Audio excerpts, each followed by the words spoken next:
Good morning, Magic the Gathering fans. Today on the channel, I'm going to open up these two collector booster packs of Marvel Spider-Man from the newest Universes Beyond set. These came out mid-September. I'm filming this in the end of October, so we're 30 days past release. The collector booster boxes were selling for $750 at release. They're currently down to around $464 according to TCG Player here in the United States. Individual packs, as you can see here, these trade for about $43, down from about $90 at release. So we're going to open up these. If you're a fan of the channel, you know I'm trying to complete the source material card set of 40 cards. I believe you get one in each of these packs, so it should be getting closer to our goal there. I've also picked up some Magic the Gathering Fallen Empires booster packs. These are sealed. They trade for about $10. And if you've seen some of my previous convention videos, you know I like to take these sealed booster packs to the conventions and get the original Magic the Gathering artists to sign the packs on the front for me. They trade for about $10 sealed, but the individual cards inside are probably only worth $3 to $4. Speaking of individual cards, I picked up some non-signed, non-foil Chaos Confettis. I don't think this card came in foil, but I like to take these to the Magic Cons and get Mark Tadine to sign this and have him alter them or sign them or shadow sign them. He sells these for about $7 at his booth, and so I just like to bring my own and have him sign them when I go to the conventions. I've sold a few of these recently that were signed by Mark on my eBay page, jdj-sapphire. So I'm restocking to go to the next Magic Con to get Mark to sign a few more of those for me. I also picked up a couple copies of Descendants Path by Therese Nielsen. As I was doing my Marvel Fleer Ultra Therese Nielsen card review, I remember that she drew this awesome art on this card. So I picked up a few more copies to get Therese to sign. Picked up one in foil as well. The older foils just were a lot better constructed than the newer foils. They don't curl as much, but so we picked up some of those. I also picked up some Ruthless Negotiation, one of my favorite more modern cards. This is by Rhonda Libby is the artist. I do have the playmat. I met her at Gen Con and had her sign a bunch of things. So I picked up some non-foil Ruthless Negotiation. This is from Bloomborough, and some foil copies as well to get Rhonda to sign at the next Gen Con if I go next year. What else did I get? I got one copy of Revel in Riches. Art is by Eric Deschamps. He was also at Gen Con this year. I had him sign some of my non-English and also foil Revel in Riches, but I was chasing a non-foil English copy that was not the list reprint, so I finally picked up one of those. And then finally, the last card I picked up in this order, thanks to ABU Games, is an Alpha Earthquake for my Alpha 40 deck. Those of you who are subscribers know I do play Alpha 40 in the monthly online league, and I was running a red-white burn deck, and it was getting burned to a lot of creature-heavy decks. So this is a red sorcery for X and 1 red, and it does X damage to each player and each non-flying creature in play. And since I'm running a deck with no creatures, it's great because it only does damage to me. But I'm thinking about including a copy of Circle of Protection Red in the deck as well, since it is a red-white deck. Then I could prevent the damage from this Earthquake. So that was my biggest pickup of the week.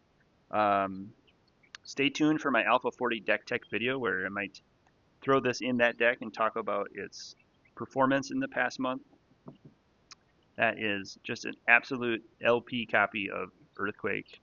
Happy to have it. Thanks to ABU Games. Also, I think you spend over $2,000 a year, you get 15% off on singles, which is what I've done. You also get 5% off on sealed product, which is what I've also done with the Spider-Man and Fallen Empires packs. Speaking of Spider-Man, the source material card set is what I'm putting together. I've got about 9 of the cards in non-foil. If I pull any of the foil source material cards in these packs, I'm probably going to list those on my TCG player store, jdj-sapphire. I'll put that link in the comments below if you want to pick up any of my singles that I'm not keeping for my collection. The Arachnogenesis is one of my favorite cards in this set. It reminds me of the Spider-Man #1 cover. And while I was shopping for Marvel cards on eBay, I picked up a few more copies of some comics for my collection. Another copy of Ruins #1 by Therese Nielsen. Another copy of Spider-Man #1 with the Arachnogenesis artwork. This is the US printing. I do also think that this UK printing with the yellow background is what this card is from. This image of this Arachnogenesis in Magic's Marvel Spider-Man matches the Spider-Man #1 comic cover. I think that's really cool. So now I'm going to add that to my collection as well. So let's open some Spider-Man collector booster packs. I do think this set is going to do well long term. There are, I would estimate, more comic book collectors than Magic the Gathering collectors out there. So I think it'll just be a matter of time for the comic book collectors that are interested in Spider-Man to realize that they can get some of their favorite comic book covers reprinted in Magic the Gathering collectible card form. And then they'll jump on the bandwagon trying to pick up all the singles from these sets. Here we go. That's kind of my take on it. I think obviously the Magic the Gathering collectors are very harsh on this set because the cards inside the packs are not worth a lot.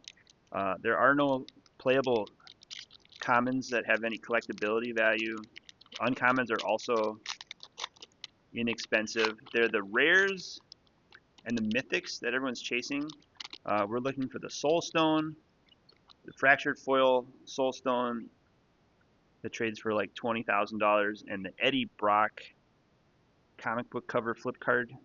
Starting with the foils here, we have Craven's Cats, Mysterio's Phantasm, Hot Dog Cart in foil, Romantic Rendezvous. These are all about 10-15 cents. Spider-Bot, Spider-Man's Heroic Horde, which we've all pulled in all of our play booster packs, Supportive Parents, Damage Control Crew, the uncommon, Spider-Bite, Swamp. I am collecting the full art lands. Then we have With Great Power foil. That's a rare. I'll get you the price on that one. Here's our first comic card showcase. Origin of Spider-Man. That's a rare.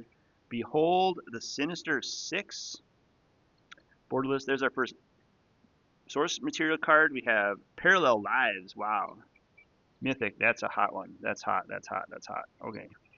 Then we have Sandman Shifting Scoundrel and a Robot Food foil token. All right. I do have TCG Player Live. I'm going to get you the prices in real time on all of those rares. TCG Player says $1.16 for the Sandman Shifting Scoundrel extended art in foil. Not horrible. We have $17.42 for the Parallel Lives. This is the hit of the pack. Just absolutely stunning artwork. It's also non-foil, so it's perfect for my source material card set. Now we're up to 10 cards. $17.42. Perfect. Moving on, we have $3.95 for Behold the Sinister Six in the borderless. I will also save that. I need that for my complete set of Spider-Man. 77 cents for the Origin of Spider-Man borderless. I do like the comic book art, even though it's not worth a lot. And then finally, $2.04 for the With Great Power foil. I'm not collecting the regular foils, so I will add that to my TCG Player Store if you're interested in picking up Spider-Man singles. That was about a $25 pack of cards for the first booster pack. Our second booster pack of the day, we have another collector booster pack. We're already down about 20 bucks. Trying to get a Soul Stone or an Eddie Brock Venom cover card. That would be amazing. All right, starting with Bagel and Schmear, everyone's favorite in foil. We have Venom's Hunger in foil, Grow Extra Arms, Selfless Police Captain, Web Up, Spider-Man India, uncommon, Tombstone, Career Criminal, uncommon, Aunt May in foil, Flash Thompson, a fourth uncommon of the pack. Then we got a full art Plains in foil, Venom Eddie Brock, that's pretty good, that's a mythic, not a flip card. We have Lady Octopus, extended art, non-foil, Death of Gwen Stacy borderless. Clever Impersonator is the source material card.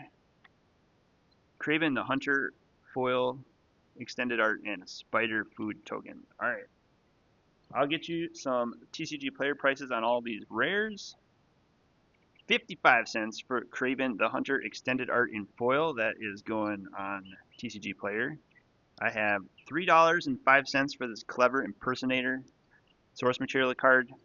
It is a 2 colorless, 2 blue creature shapeshifter. You may have this creature enter as a copy of the non-land permanent on the battlefield. Perfect for my copy deck using the Spider-Man copy tokens. It's also non-foil, which is perfect for my source material card set. So I'm up to 11 cards of the source material cards. It's only $3.05 though, but we'll take it. $1.15 for the Death of Gwen Stacy borderless. Big fan of that card. $1.01 for the Lady Octopus extended art in non-foil. That's going in the main set. And then finally, this better be the hit of the pack or I'm quitting Magic the Gathering, everybody. $21.92 for this Venom Eddie Brock. It looks like this is Eternal legal, so you could play this at Eternal Central if you wanted to put this in your Eternal decks, Legacy, Vintage maybe. It's foil. I don't collect the foils, so I'm going to list this on my TCG Player store. It is a legendary creature, symbiote villain, 4 colorless and 2 black. It has menace. It is 6/4. It cannot be blocked except by 2 or more creatures, and whenever another creature dies, you put a 1/1 counter on Venom. If that creature was a villain, you draw a card. Eddie Brock's Prayers of Vengeance were answered by a darkness from another world. That would be Venom. This is a mythic rare. Venom is one of the most popular characters in the Spider-Man universe, so this is a pretty cool black card. It's unfortunately not going in my collection. It will be going on TCG Player if you want to follow the link below. Thanks for following the adventures in Spider-Man. Rudy at Alpha Investments is going to open up 2 Play Booster boxes for me, trying to pull the source material cards from those boxes to complete this set. The rest that I don't pick up in packs that I open on my channel, I will be searching for on TCG Player and eBay. I would say if you're picking up loose packs on the internet, don't expect more than $25 from the collector booster packs, unless of course you hit a Soul Stone or the bigger Eddie Brock cards. But I think it's a fun set to collect, especially if you're interested in the comic books. There's some connections and some throwbacks and some nostalgia. I recommend it. I like it. I'm a fan. Stay tuned for my upcoming videos. Subscribe to my channel if you want to see my other Spider-Man collecting videos. And check out the links below if you want to pick up any of these singles on TCG Player. Thanks everyone for the support. See you in the next video. Have a great day.